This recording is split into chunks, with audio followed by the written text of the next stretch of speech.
The man known to history as Lord Kitchener was born as Horatio Herbert Kitchener at Ballylongford, near the town of Listowel, in County Kerry, in southwestern Ireland, on the 24th of June 1850.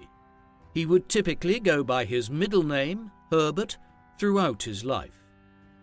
His father was Henry Horatio Kitchener, a former lieutenant colonel in the British Army who had resigned his commission in 1849, a year before Herbert was born, and had used his savings and pension to purchase the Ballylongford estate in Ireland. This was possible owing to the passage of the Encumbered Estates Act, which had been passed through Parliament in 1849 and related to the selling of lands and estates in Ireland. Such properties were typically encumbered by debt as a result of the Irish potato famine, which was underway at that time. Herbert was born shortly after the family took up residence at Gunsborough Villa on their new lands. Henry had been born in Suffolk, but the family ultimately traced its ancestry back to France, where their ancestors had been Protestant Huguenots who had fled the country during a period of religious persecution in the late 17th century, when Louis XIV was on the French throne. Herbert's mother was Anne Kitchener, née Chevalier, a woman 20 years her husband's junior. Anne was a woman of a somewhat nervous disposition and would fret over her son during his early years. She and Henry had 4 other children. Henry and Frances Emily had been born in England in 1846 and 1848, respectively, and Herbert would have 2 younger brothers arrive while in Ireland, Arthur in 1852 and Walter in 1858. Herbert grew up in Ireland during a tumultuous time in the island's history. The famine there claimed 1 million lives out of a population of 8 million between the mid-1840s and the early 1850s, but it also led hundreds of thousands of people to flee the country in the space of a few years, mostly heading for America. The British government's response to the crisis was appalling, exporting foodstuffs from Ireland while hundreds of thousands died of starvation in the bleak years of the late 1840s. There were also mass evictions of poor Irish tenant farmers. Henry Kitchener was amongst those who threw many people off his lands in their time of need in the supposed interest of improving the country by acquiring more productive tenants. It was doubtlessly a peculiar environment for Herbert, as the Kitcheners became deeply unpopular in North County Kerry owing to the actions of his father. It was also an unstructured existence here. Henry Kitchener was an eccentric who was said to use old newspapers instead of a blanket in his bed, and who neglected Herbert's education. When a relative, Francis Elliot Kitchener, a fellow of Trinity College Dublin, met with Herbert in the early 1860s as he neared his teenage years, he found that he had only a rudimentary grasp of grammar and basic mathematics. Anne Kitchener was ill during much of Herbert's youth. She was suffering from tuberculosis, a disease which, along with cholera, had replaced smallpox and other diseases for which there were vaccines available by that time as one of the deadly killers of the 19th century. There were limited effective treatments for it, but it was believed that warmer climates with crisper air were better for those who suffered from it. It was for this reason that Henry Kitchener decided to sell his estate in Kerry in 1864, and the family relocated to Switzerland. The move was unsuccessful, though, as Anne died anyway shortly after they arrived to Switzerland. In the Alpine country, young Herbert received private tuition for a time, but eventually he was sent to be formally educated at Montreux on the shores of Lake Geneva. There, his lack of educational development saw him mocked by his classmates, and it is widely understood that he was scarred psychologically by the experience. The shock to his self-esteem at a formative age might well have fueled his extreme desire to prove himself in later life. In 1866, his father remarried and decided to move with his new wife to New Zealand, a land of opportunity and adventure at the time in the mid-19th century. Not long afterwards, Herbert, like his brothers, was sent to follow in his father's military footsteps and was packed off to the Royal Military Academy at Woolwich, near London in England. He would remain there until 1870. In 1870, Herbert was encouraged to cross the English Channel to France by his father, who was temporarily back in Europe from New Zealand. There, the Franco-Prussian War had broken out in July 1870 between the Second French Empire, ruled by Napoleon III, and Prussia, the largest of the North German states which, under the rule of King Wilhelm I and his leading minister Otto von Bismarck, had engaged in a series of aggressive wars against Denmark and Austria in the 1860s in order to expand its control of Central Europe. Bismarck had set about trying to provoke the French into a war towards the end of that decade, with the ultimate goal of coercing all of the other German states, barring Austria, into a German confederation which would be dominated by Prussia. Napoleon had taken the bait and responded to Prussian efforts to impose Leopold of the Prussian royal house of Hohenzollern as the new King of Spain by declaring war on Prussia. The Franco-Prussian War, which followed between July 1870 and January 1871, was a military disaster for the French, as Napoleon was forced to abdicate after a series of military defeats, and the Prussians laid siege to Paris in September 1870. Kitchener was in France to witness the events of the French defeat at the Battle of Le Mans in January 1871, shortly before the war ended, and Bismarck succeeded in wresting territory from the French in Alsace and Lorraine, and then in uniting the German states into the new German Empire. Throughout these events, Kitchener worked as a stretcher-bearer with the French ambulance service, his first exposure to actual combat. Kitchener returned to England in 1871, where he enlisted into the Royal Engineers on the 4th of January 1871.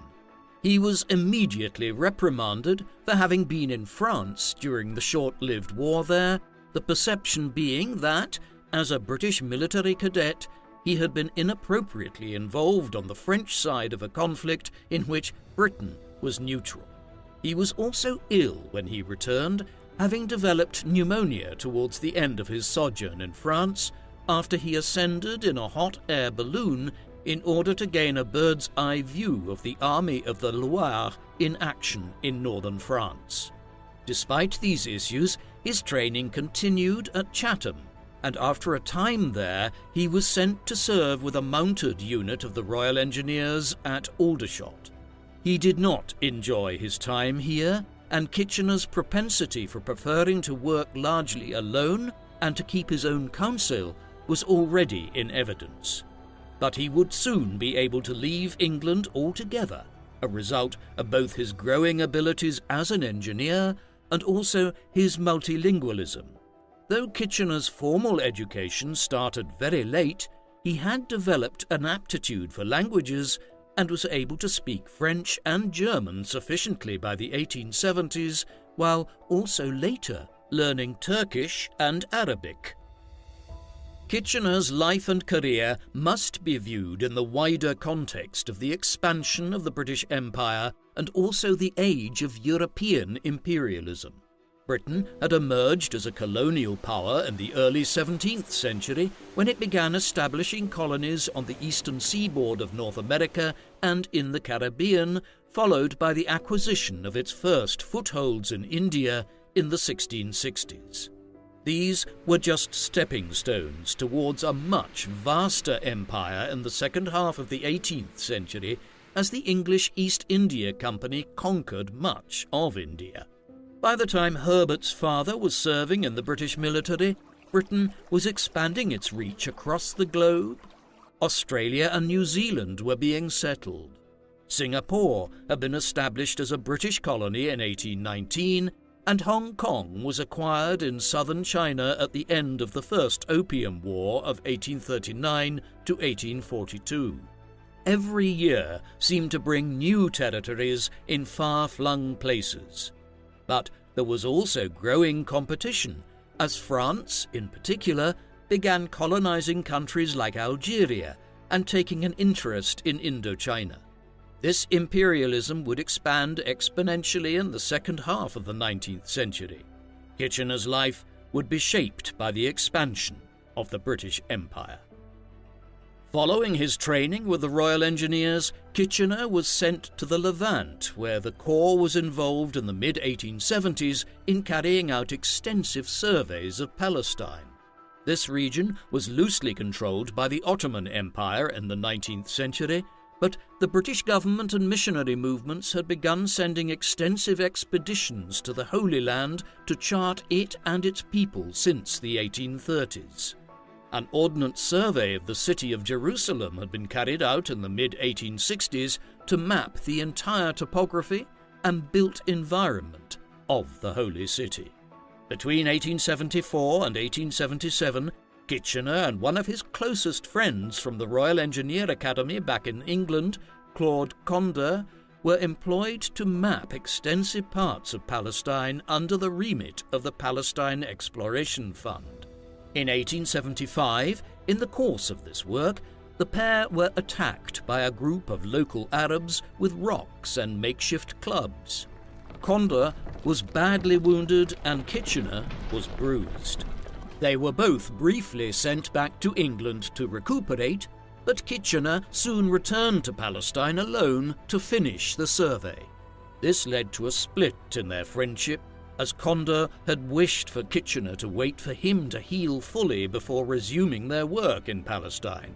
In response to the split between them, Kitchener tried to claim most of the credit for their exceptional work, which the Palestine Exploration Fund published in several volumes in the early 1880s as The Survey of Western Palestine, Memoirs of the Topography, Orography, Hydrography, and Archaeology, a monumental publication in the history of surveying and mapping which provided details of all hills, rivers, villages, and even large buildings in Western Palestine.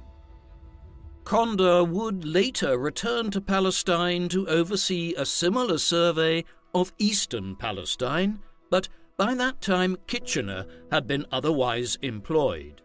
In 1878, shortly after he finished his work in Western Palestine, he was dispatched to Cyprus. The eastern Mediterranean island, which had been under Ottoman control since the early 1570s, had been effectively given to Britain by the Ottoman government in the summer of 1878 in return for clandestine British support for the Ottomans at the Congress of Berlin, which had been called to adjudicate on the peace terms at the end of the Russo-Turkish War of 1877 to 1878 in the Balkans. As soon as British control of the island was established, Kitchener was almost immediately sent there and charged with undertaking a survey of the entire island for the Royal Engineers, of a similar kind to that which he had worked on in Palestine. He would remain in Cyprus for much of the next 5 years. The survey itself took over 3 years to complete, but resulted in ordnance survey maps of the island and the most extensive scientific studies of it ever undertaken. Meanwhile, in 1879, he was promoted to the position of Vice-Consul of Anatolia, making him one of the British government's senior diplomatic liaisons with the Ottoman Empire. In 1883, Kitchener received word that he was going to be redeployed from Cyprus to Egypt. He was heading to what was effectively a new part of the British Empire. Egypt had been ruled by the Ottomans between the 16th and 18th centuries, but the government in Istanbul had been forced to grant the country a growing amount of autonomy in the second half of the 18th century as its empire weakened, though nominally Egypt remained an Ottoman province. In the 1850s, the Suez Canal Company, a largely French operation working in conjunction with the Egyptian government, had begun work on building a canal between the Mediterranean and Red Seas, in the process negating the need to sail around Africa to get to Asia. This was of immense significance for the British, as it drastically reduced the amount of time it would take to sail between Britain and the British Raj in India. Accordingly, after the canal was completed and opened in 1869, the British had begun trying to gain increasing influence here and, in 1875, succeeded in wresting control of the Suez Company from the French by buying out the interest of the Egyptian ruler Ismail Pasha. To solidify its control over the canal, the British government effectively turned Egypt into a British protectorate in 1882 in response to domestic unrest in the country. Egypt would retain a nominal independence going forward, but it was effectively a British colony thereafter until the middle of the 20th century. Kitchener was amongst some of the first waves of British military officers and administrators sent there when he arrived in 1883. Kitchener would spend the next 15 years of his life assigned to Egypt, though he would regularly be seconded to other parts of Africa on various tasks, notably to Sudan and East Africa, albeit much of his time was spent in Cairo. His roles were multifaceted. For instance, one of his first duties in the mid-1880s was as part of efforts to modernize the Egyptian military, one of the main provisions of the British presence in Egypt. But he was also still involved in surveying and mapping. Shortly after he arrived in North Africa, for example, he was dispatched to the Araba Valley, along what is now the border between Israel and Jordan, to survey and study the region here between the Dead Sea and the city of Aqaba. In 1885, he was sent to the East African island of Zanzibar, which had broken from the Sultanate of Oman in southern Arabia after hundreds of years of being ruled by it. The British had subsequently begun to establish a presence here, one which was largely ratified under the terms of a new Congress of Berlin held in 1884 and 1885, at which much of Africa was effectively divided up by the European powers. Kitchener was involved in a boundary commission there in 1885, which involved the now largely powerless Sultan of Zanzibar and the Germans, who controlled German East Africa on the mainland near the island. In the mid-1880s, he was also involved in supplying and relieving General Charles Gordon in Sudan from Egypt during the early stages of the Mahdist War between the native Sudanese powers and the British there. Throughout all of this, Kitchener continued to earn promotion.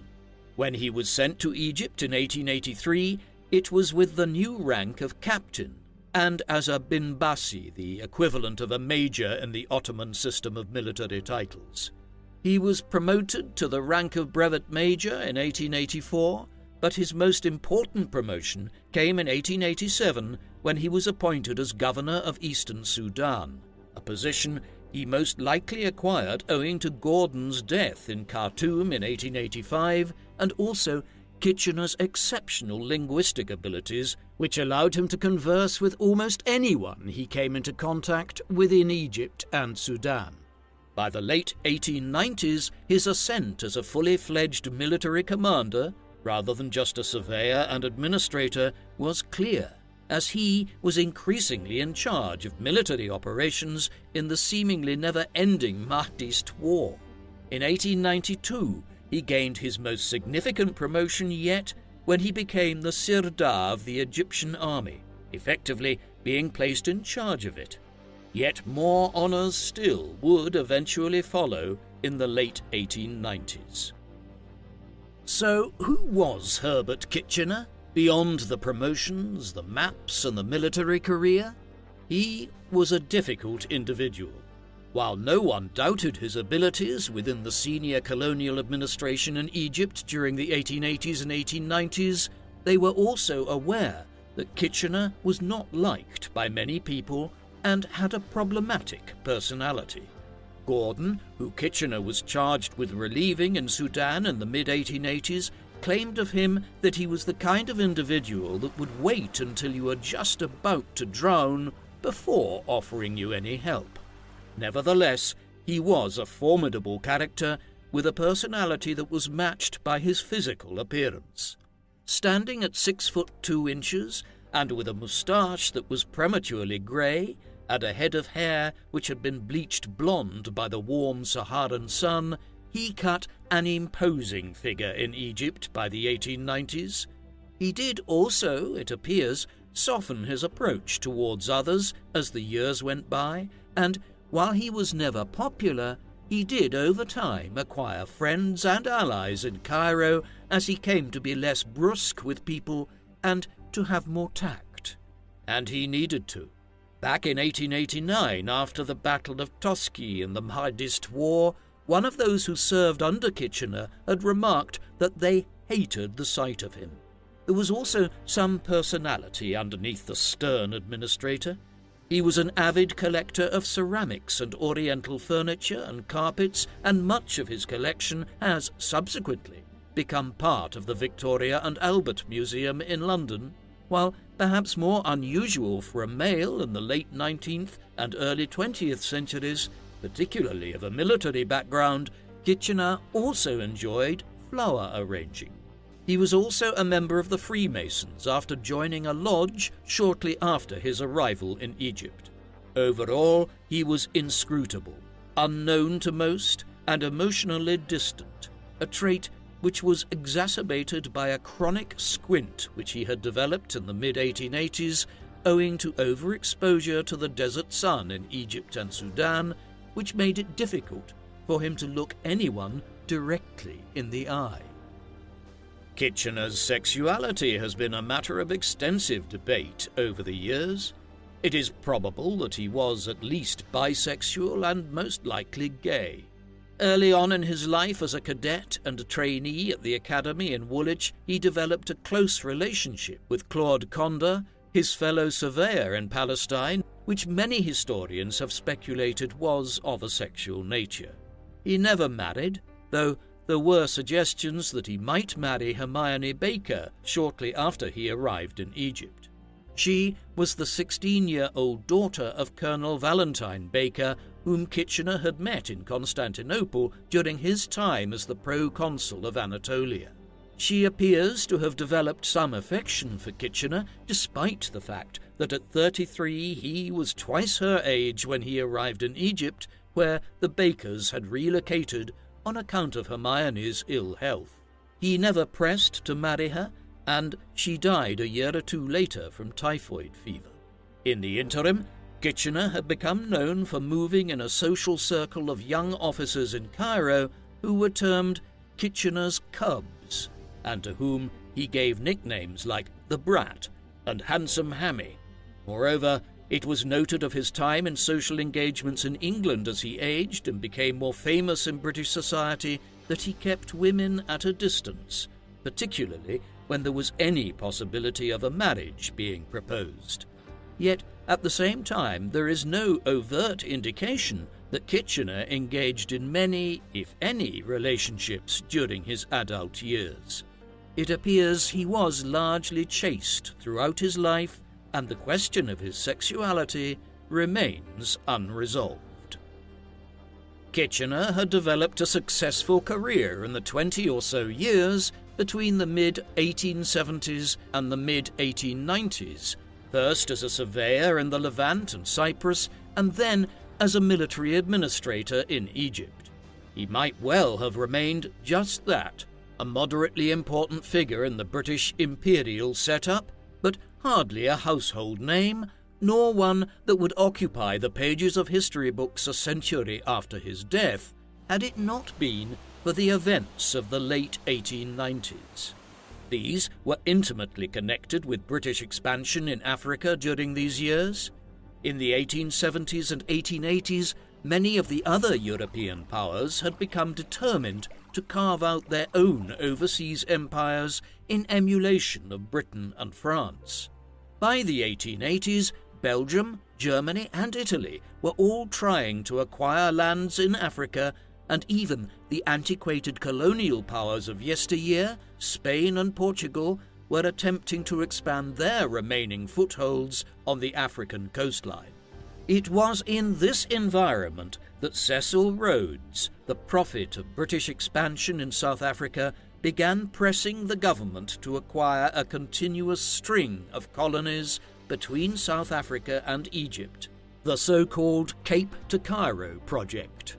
By the 1890s, it appeared that Belgium and Germany had scuppered this plan by seizing the Congo and German East Africa, thus cutting off the possibility of an unbroken chain of colonies, but the British government was nevertheless determined to secure control over the course of the River Nile in northern Africa, south towards the Great Lakes, a part of the continent which was still largely under native rule. Kitchener was to be absolutely central to the events that ensued. In 1896, Kitchener was appointed to oversee a British military expedition south of Egypt into Sudan in order to defeat the Mahdist state there, which had revolted against British and Egyptian rule in the early 1880s, famously leading to Gordon's death in Khartoum in 1885 and the seizure of that city, while attacks would be launched against sites further north and along the Red Sea coast in the years that followed. Since then, the region had been largely independent, but by 1896, the government of Lord Salisbury in England was determined to reclaim control of the country and prevent French expansion along the River Nile and into the Horn of Africa, as it sought to establish a chain of colonies of its own running west-east across northern Africa from the Atlantic Ocean to the Indian Ocean. The leadership of the Anglo-Egyptian expedition would be Kitchener's first time leading a full military campaign. He would approach it methodically, preparing carefully in Egypt and planning to move south incrementally over a 2-year campaign to eventually seize Khartoum. Kitchener's expedition began moving southwards in mid-March of 1896. Eventually, his army would consist of approximately 9,000 men, a mix of British soldiers, soldiers from different parts of the British Empire, such as India and Ireland, and Egyptian troops. The initial target was to seize Dongola in northern Sudan, which was achieved in September 1896 after routing a Mahdist army of 3,000 or so men at the Battle of Ferke during the summer and another clash at the Battle of Hafir in September. The Mahdist Khalifa was concerned at this juncture that Kitchener would immediately move to seize Khartoum or strike at his position at Omdurman near the city, but Herbert was in no rush to do so.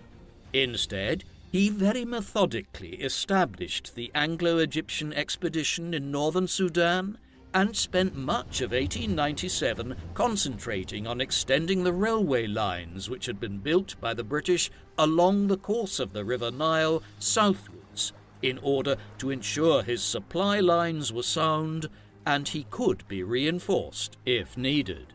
The wisdom of his cautious approach was seen in the spring of 1898 when his forces, by then well in excess of 12,000 men, won a resounding victory against the Mahdist forces at the Battle of Atbara, in which upwards of 5,000 Sudanese were either killed, wounded or captured for the loss of a few dozen men. The Maxim machine gun, which had been invented in 1884, being employed to devastating effect by Kitchener's forces in a clash which lasted little more than an hour. The Sudan campaign culminated on the 2nd of September 1898 in the Battle of Omdurman, one of the most significant engagements of the European age of imperialism, fought just to the north and on the other side of the Nile from Khartoum. This was largely owing to the size of the army which would be arrayed against Kitchener and his men when they clashed near the banks of the River Nile that early autumn day. The Khalifa's forces had swelled to perhaps more than 50,000 men, though the exact number is a matter of some conjecture.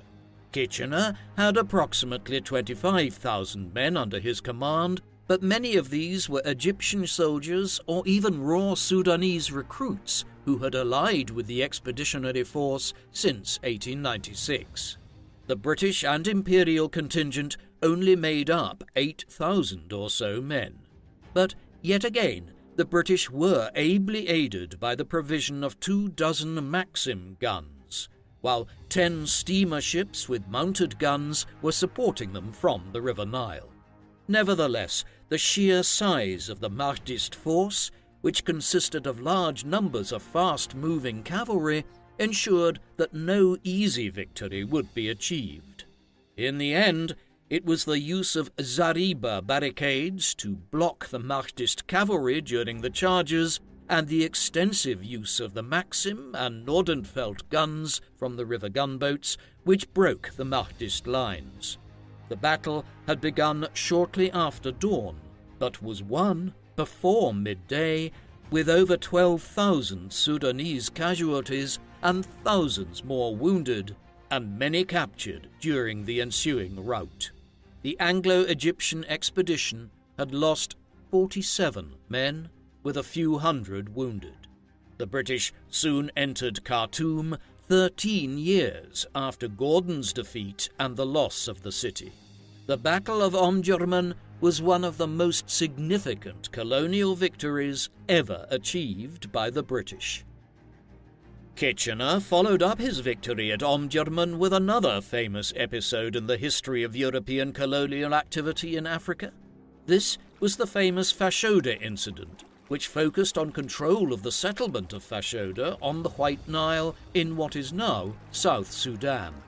It had been established in the middle of the 19th century by the Egyptians as an outpost that controlled many of the trade routes across Central Africa and so was of considerable strategic importance, though the station had been abandoned for many years.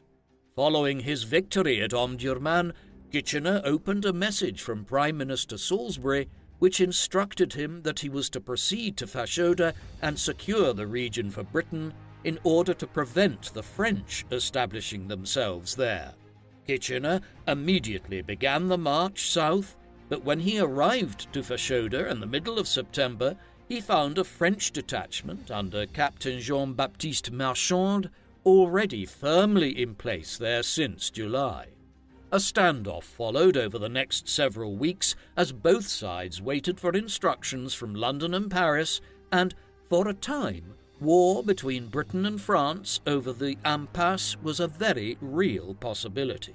However, eventually, the French relented on the grounds that the British military presence in Sudan was too extensive to claim Fashoda, and owing to domestic unrest back in France over the Dreyfus affair. Marshal began withdrawing his men on the 13th of October. It was to both his and Kitchener's credit that over 4 weeks of a tense military standoff, they avoided any bloodshed. With control of Fashoda secured, Kitchener set about bringing the Mahdist war to an end in Sudan nearly 2 decades after the revolt had started in the early 1880s. The victory at Omdurman and the capture of Khartoum led quickly to the establishment of the Anglo-Egyptian Condominium Agreement in January 1899, through which the facade of Egyptian independence was maintained by allowing the Khedive of Egypt a role in appointing a British Governor-General to administer Sudan. This paid some lip service to historic Egyptian claims to Sudan, which stretched back to pharaonic times, but the reality was that Sudan was now a British colony, and even before the Condominium Agreement was reached, Kitchener had been appointed as governor of Sudan. Over the next several months, the last bits of native resistance were defeated as religious leaders in the country tried vainly to continue the struggle. In order to assuage such resistance, Herbert quickly implemented measures to respect Muslim traditions and religious practice in Khartoum and beyond. Meanwhile, Kitchener was rewarded handsomely by the British government and lauded by the public back in his home country.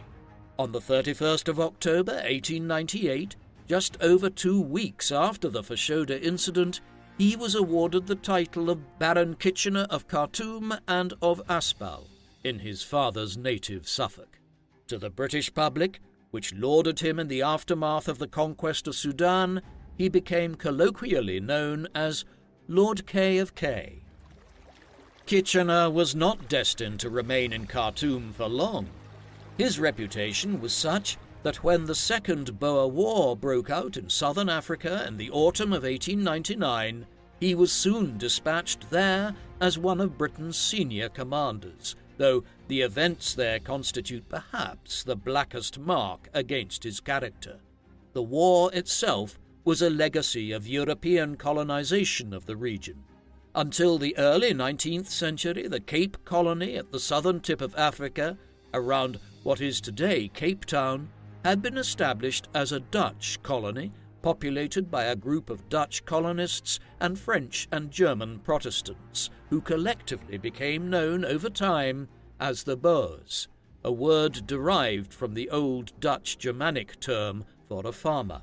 Britain took over the Cape Colony during the Napoleonic Wars, a dispensation which the Boers were unhappy with and which led many to move further to the north and northeast, into Natal, the Transvaal, and along the course of the Orange River, where they hoped to run their own affairs. However, with the discovery of extensive gold and diamond mines in southern Africa in the 1870s and 1880s, British South Africa continued to expand, eventually leading to clashes with the Boers. A new war broke out in 1899 after the failure of peace negotiations between the two powers. Kitchener was initially the second in command in the prosecution of the Boer War, junior to Field Marshal Lord Roberts, who had been placed in command of the British forces in South Africa. Kitchener served as his chief of staff, notably during the Battle of Paardeberg, a major clash between the British and Boers in February 1900, which did much to blunt the possibility of a Boer victory when thousands of their soldiers were captured by the British. Further battles occurred over the course of 1900 until the Boer cause was effectively defeated by the autumn of 1900. There was, though, still a guerrilla war to be fought against elements of the Boer resistance who refused to surrender, and this insurgency conflict would continue through to May 1902. From November 1900, Kitchener was in charge of suppressing it as the aging Roberts, who was nearing his 70th year, returned to England. In his new role, Kitchener was appointed as High Commissioner of South Africa in 1901 and Chief Administrator of the Transvaal and Orange River Colony. Kitchener's prosecution of the Boer War between the end of 1900 and the early summer of 1902 is highly controversial for multiple reasons. Firstly, he commanded military engagements with what commentators later suggested was a disregard for the lives of his soldiers, committing to frontal assaults in certain engagements when a more cautious approach could have saved lives. But the more compromising issue was his use of concentration camps across South Africa to detain approximately 150,000 Boer soldiers and civilians. These were administered without any concern for human life, and the cramped conditions across the 45 different camps led to a measles epidemic as well as deaths from starvation and thirst. In total, it is believed that about 25,000 people, most of them women and children, died in the camps. Admittedly, Kitchener did not establish this policy.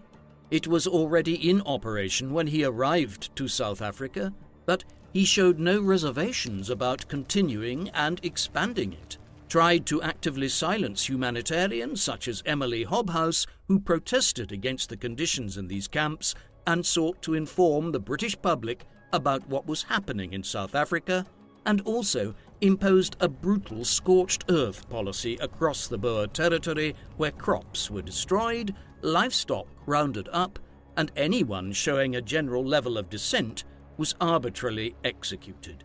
South Africa is the gravest blot on Kitchener's record. While he was still in South Africa, Kitchener had begun to develop an interest in the position of Commander-in-Chief of the British Armed Forces in India. The British Raj by then stretched beyond the borders of modern India and included Pakistan and Bangladesh, with extensive influence over neighbouring regions such as Nepal, Afghanistan, and northeast into Burma. It was the jewel of the British Empire, with the recently ascended King Edward VII also holding the title of Emperor of India. The government here was theoretically headed by the Viceroy, but the Commander-in-Chief was in charge of the British Armed Forces in India, one of the largest military forces in the world.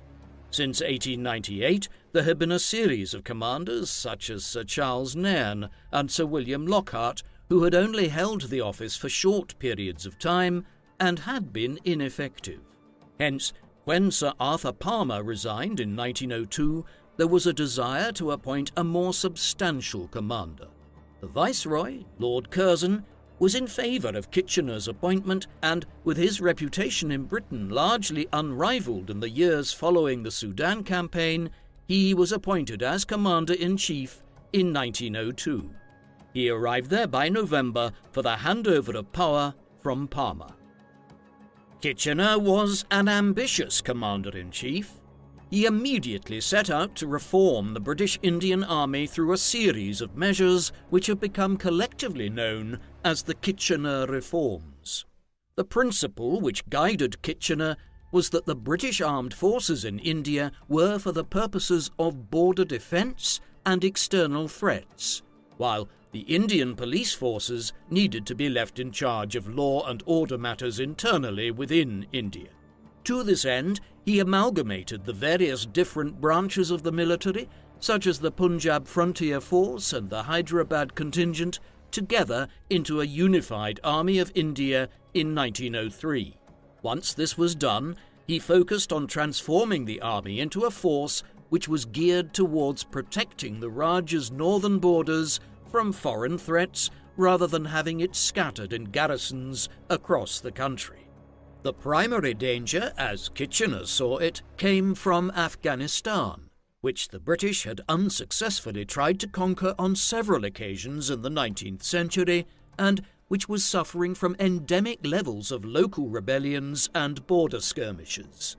A further threat was Russia, which, in a rivalry with Britain in Central Asia that had become known as the Great Game, was attempting to secure influence south towards the borders of the Raj. To this end, he concentrated much of the new Army of India's forces in garrisons in the Punjab, Peshawar, and near the Khyber Pass, which leads from Pakistan into Afghanistan. Finally, and perhaps most significantly, he reformed the Indian military, reorganizing it into divisions with a proper hierarchy along the lines of the British Army back home. The Kitchener reforms soon led to a clash with Curzon, who believed that Kitchener was attempting to concentrate too much power in his own hands at the expense of the office of the Viceroy through the reforms. By 1904, there was a spiralling animosity developing between the two men, despite the fact that Curzon had initially lobbied for Kitchener's appointment. This took on a petty tone over time. For instance, Kitchener insisted on signing his letters to Curzon Lord Kitchener of Khartoum, a tendency which the Viceroy, a hereditary peer of more well-established aristocratic lineage, derided, noting he simply signed his letters Curzon. Kitchener refused to change his habit, and soon Curzon began, childishly, signing his letters to Kitchener as Curzon of Kedleston. More maturely, both men complained to London about the interference of the other in matters which they considered to fall within either the civil or military jurisdiction, and their own preserve as either Viceroy or Commander-in-Chief. Kitchener won the power struggle, and after being made aware that the government in London favoured his rival, Curzon resigned in August 1905.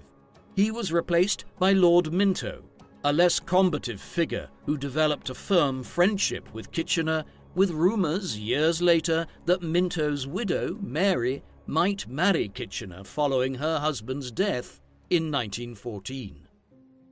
There were other notable elements to Kitchener's time in India. For instance, he established the Indian Staff College near Bombay in 1905 as an officer training academy in the British Raj. It was moved to Quetta in 1907 and formed the basis for the later development of the Pakistan Command and Staff College, the oldest military institution in Pakistan. Despite the preoccupation with the northwestern frontier, Kitchener himself lived in Kolkata, in the northeast, at what became known as Kitchener House within the precinct of Fort William, the centre of British military power in India since 1696, when it had first been constructed by the English East India Company. He continued to refuse to marry, but had a number of close male friends, notably Captain Frank Maxwell of the 18th Bengal Lancers. However, after Maxwell married while on leave in England without informing Kitchener beforehand, Kitchener sacked him from his position as one of his senior aides and instead promoted Captain Oswald Fitzgerald in his place. He would remain his loyal companion for the last decade of Kitchener's life, and it has been suggested that they were lovers. What would ultimately be Kitchener's final term in office as Commander-in-Chief in India ended in 1909. He was considered for promotion to the position of Viceroy of India, but ultimately the Liberal government back in London balked at the idea of appointing a military commander as Viceroy at a time when a limited form of self-government had been introduced in the Raj to assuage demands for Indian independence. In the interim, while his future was being deliberated on back home, Herbert undertook a tour of Australia and New Zealand while the government considered appointing him as commander of the British forces in the Mediterranean, based out of the island of Malta. He was back in England for the coronation of King George V in the summer of 1911, and it was ultimately at this juncture that his appointment as Consul General of Egypt was finalised. It was thus that he returned to North Africa after a 12-year absence. By comparison with his earlier service there in the 1880s and 1890s, it was a relatively uneventful tenure in Cairo. In the summer of 1914, just a few days after his 64th birthday, he was given the title of the first Earl Kitchener of Khartoum. There would be one last major episode in Kitchener's life. In many ways, it was intrinsically connected to the events of his career up to that point. Whether in Egypt in the 1880s, Sudan in the late 1890s, or India in the 1900s, Kitchener's life had been spent as a senior figure of British imperialism. This was all part of the immense rivalry which had developed between Europe's great powers to try to control as much of the world as possible. Tensions had arisen regularly, most notably in Kitchener's case when he had squared off for Britain against the French at Fashoda. But the rivalry had only become more severe between Europe's states, and despite the earlier clash with the French, by the early 1910s, Britain, France and Russia were actually joined in an alliance which sought to offset the rise of Germany, which had been allied for decades with the Empire of Austria-Hungary. For years it seemed that a colonial clash like Fashoda or the Agadir gunboat crisis between France and Germany in Morocco in the early 1910s would spark a major European war. But in the end, it was the assassination of the heir to the Austro-Hungarian Empire, Archduke Franz Ferdinand, in the streets of Sarajevo in the summer of 1914 by a Serb nationalist named Gavrilo Princip, which led to the outbreak of the First World War. In the final days of July and first days of August 1914, Europe's nations declared war on each other one by one, as the tensions of the last half a century exploded into armed conflict. Kitchener would be central to the British prosecution of the war which ensued. At the time that Archduke Franz Ferdinand was assassinated in Sarajevo on the 28th of June 1914, Kitchener was back in England on his summer leave from Egypt. The following day, he was created as Earl Kitchener. His vacation continued in Britain even as the diplomatic crisis worsened and Europe descended into war. He was due to leave England for Cairo on the 3rd of August, but as he was preparing to board his ship to cross the English Channel, word was sent to him from the government of Prime Minister Herbert Asquith in London that he was to remain in England as his services might soon be needed elsewhere other than North Africa. And so it proved to be. The following day, Britain declared war on Germany in response to its invasion of neutral Belgium in order to strike at northeastern France and in fulfillment of its alliance with France and Russia. The day after, the 5th of August 1914, Kitchener, despite his general distaste for the position, was appointed as Secretary of State for War, effectively making him the senior British military commander during the war and the closest point of contact between the government and the army hierarchy. In doing so, he contradicted the widely held view that this would be a swift war which would be over within 12 months, and instead claimed the French would be no match for the Germans, would need substantial reinforcement in northern France from Britain, and that the conflict would last 3 years at least and lead to an enormous loss of life. Time would prove him correct in all these predictions.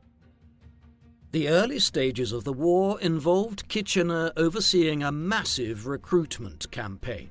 Britain had been the world's foremost superpower in the 19th century, but its power had primarily been based on its naval supremacy, as the Royal Navy ruled the world's oceans and seas. By 1914, it faced one of the most efficient land armies ever seen in the shape of the German military, which was largely controlled by Prussian field commanders whose legacy from the mid-19th century was an unbroken series of military victories over its neighbours. Kitchener's task was to create a British land army that could match the Germans, as naval supremacy alone would be insufficient to win the conflict in northern France. To that end, and in light of his general disdain for territorial armies, he began overseeing the mass recruitment of British soldiers. This led to the creation of a famous poster in which Kitchener's face was depicted with a hand pointing outwards at the viewer, the message being, "Britons, Lord Kitchener wants you, join your country's army. God save the King." Thousands of copies of it adorned public spaces and newspapers and magazines in the autumn of 1914. It was an indication of Kitchener's popularity with the British public at the time that he was chosen to be the face of the recruitment drive, which succeeded in enlisting 300,000 men in August 1914 and a further 450,000 in September of that year. Kitchener would spend the last 2 years of his life primarily overseeing the actions of the British Expeditionary Force, which was dispatched to northern France to fight on the infamous Western Front. This was a war unlike any other fought in the past. The machine guns which Kitchener and his forces had been able to deploy to such devastating effect against the Mahdists in Sudan in the 1890s led to unprecedented slaughter on the field of battle when they were available to both sides. Consequently, as the Germans tried to advance towards Paris in the autumn of 1914, and the British and French fought back, both sides realized they needed to start digging holes into the ground and hiding in them to avoid the carnage which waited in no man's land above. This trench warfare would come to characterize the war on the Western Front, with military innovations from the use of planes and mustard gas to the development of tanks for the first time being employed to try to break the deadlock. Throughout these developments, Kitchener cut a frustrated figure. His plan to launch an amphibious assault on the city of Alexandretta in Turkey to divert German troops away from the Western Front to aid its ally, the Ottoman Empire, was overruled, and instead, a naval attack on the Straits of Gallipoli, a strategy championed by the First Lord of the Admiralty, Winston Churchill, was adopted instead. This turned into a costly disaster. Elsewhere, Kitchener's tenure of the post of Secretary of State for War was difficult in other respects. He had to deal with two different commanders-in-chief of the British Expeditionary Force in France, Field Marshal John French during the first year of the war, and then Field Marshal Douglas Haig from the autumn of 1915 onwards. His relationship with French, in particular, was difficult.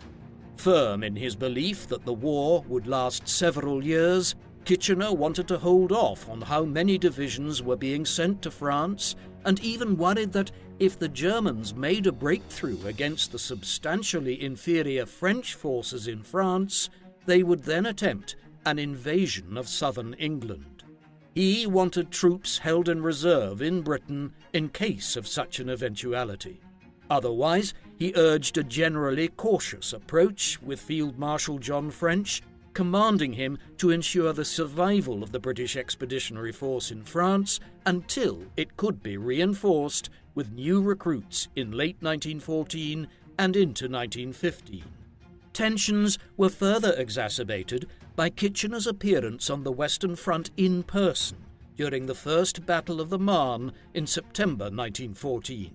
French considered Kitchener's place as a government minister to be in London. Kitchener had other ideas. His relationship with Haig, whom he had lobbied to have replace French, was better, as both men considered that civilian government ministers were largely incompetent when it came to the management of the war effort, yet Haig quickly grew to believe that Kitchener was an exhausted figure whose judgments, by 1916, were not what they had been in the past. Kitchener would never live to see the end of the war. In the course of 1915, and in particular into 1916, he had become increasingly concerned with the situation on the Eastern Front, where Britain and France's major ally, the Russian Empire, was suffering considerable reverses. The British and French needed this situation to change in order for the Germans to be forced to commit more of their men to the Eastern Front, reducing their ability to reinforce the Western Front in France in the process. There were all manner of issues contributing to this Russian failure, including poor military management and a lack of artillery and munitions. In an effort to resolve some of these problems, Kitchener was dispatched to Russia in the summer of 1916 for direct talks with Tsar Nicholas II and his senior military commanders. He left from northern Scotland on the morning of the 5th of June before transferring to the HMS Hampshire at Scapa Flow off the Orkney Islands and then sailing on for Russia, plan being to sail north of Scandinavia into the White Sea and to land at the port of Arkhangelsk. The ship would never make it anywhere near Russia, however. At approximately 7:30 p.m. that evening, the Hampshire struck a mine which had been laid down by a German U-boat submarine. It is believed that there were 749 people on board the Hampshire. 737 perished in the North Sea, with only 12 surviving. Kitchener and his entourage, which included his loyal aides since his days in India, Captain Oswald Fitzgerald, went down with the ship. Kitchener's body was never recovered from the North Sea, and this, along with numerous other circumstances pertaining to the sinking of the Hampshire, has led to the emergence of a number of conspiracy theories over the years. One of these holds that the Hampshire was actually sunk by a bomb which had been placed on the ship by the Irish Republican Army. This reflected tensions concerning the political environment in Ireland, where the Easter Rising against British rule had taken place just weeks before Kitchener's death. But there is no evidence to support this theory. Another hypothesis argues that the Russian communist Bolsheviks, who would seize power in Russia during the Revolution of 1917, were responsible for sinking the Hampshire, but again, there is no evidence for this. Even more fanciful, and doubtlessly anti-Semitic in its conception, was a theory which emerged in the summer of 1916 that a conspiracy of Jewish business people in England, in coordination with ministers like Winston Churchill, had acted together to remove Kitchener from the management of the war. Finally, a more plausible scenario was that the infamous Boer spy in German employ, Frederick Duquesne, who later established one of the largest spy rings ever set up in the United States for the Nazis during the Second World War, had smuggled himself on board the Hampshire and signalled to a U-boat waiting in the North Atlantic where the ship was headed. But even this is not substantiated by any evidence other than Duquesne's own statements years later, and these were most likely designed to further the mystique around his own life and career. Ultimately, it appears that the simplest explanation is the most likely. The Hampshire hit a German naval mine on the 5th of June 1916, and nearly everyone on board, Kitchener included, drowned. Kitchener died as the course of the war was beginning to shift. Just a few weeks after his death, Romania entered the war on the side of Britain and France, pulling more of the Central Powers' forces towards the Balkans, while British efforts to attack the Ottoman Empire began to come to fruition in 1917. That same year, the British and French use of tanks, which had first been deployed as a weapon of warfare in 1916 on the Western Front, contributed to victory over the Germans in the Battle of Cambrai. However, it was ultimately the entry of the United States into the war in April 1917, on the back of Germany's consistent attacks on American merchant and passenger ships, which tipped the war in favour of the Entente powers, combined with Germany's growing domestic problems as it began to run out of key resources which were needed to keep the war economy running and Germans fed at home. It was these multiple factors, rather than a massive breakthrough on the Western Front of the kind which Kitchener and others had long sought, which won the war for Britain, France, the US, and their allies in the end. It took until November 1918 before Germany surrendered. Kitchener's prediction in the summer of 1914 of a long war had been correct. There was little doubt at the time of his death about Kitchener's significance and his legacy. The obituary for him, which appeared in the Geographical Journal just days after his death, began by stating that there could be, quote, no attempt to estimate the loss which the Empire has suffered by the death of Lord Kitchener. His career as a soldier and administrator in Egypt and the Sudan, in South Africa and in India, is familiar to all. Yet, while this might have been the view of contemporaries of Kitchener's, subsequent generations have deemed differently, with many accusing him in the context of a post-colonial world of being a paragon of naked, exploitative imperialism. There is certainly a lot to be said in support of this argument. His life was largely spent governing people who were ruled over by the British Empire, while his conduct in suppressing the Second Boer War was unquestionably inhumane. But He did inherit many of the methods being used in South Africa in 1900, and the legacy of the British Empire, which he was ultimately a representative of, is widely contested. The empire most certainly brought war and imperial domination, but it also brought railways, telephones, Western medicine and education. In this respect, Kitchener is often judged according to the perspective being taken on European imperialism in general. But there was an individual there as well. When judged on his own merits, Kitchener might be said to have been an enormously energetic individual who constantly felt he had much to prove to the world. For better or worse, that energy allowed him to make his mark on history in a way which few individuals do. What do you think of Lord Kitchener? Is he deserving of his status as a brilliant general and administrator, as well as an icon of British patriotic imperialism?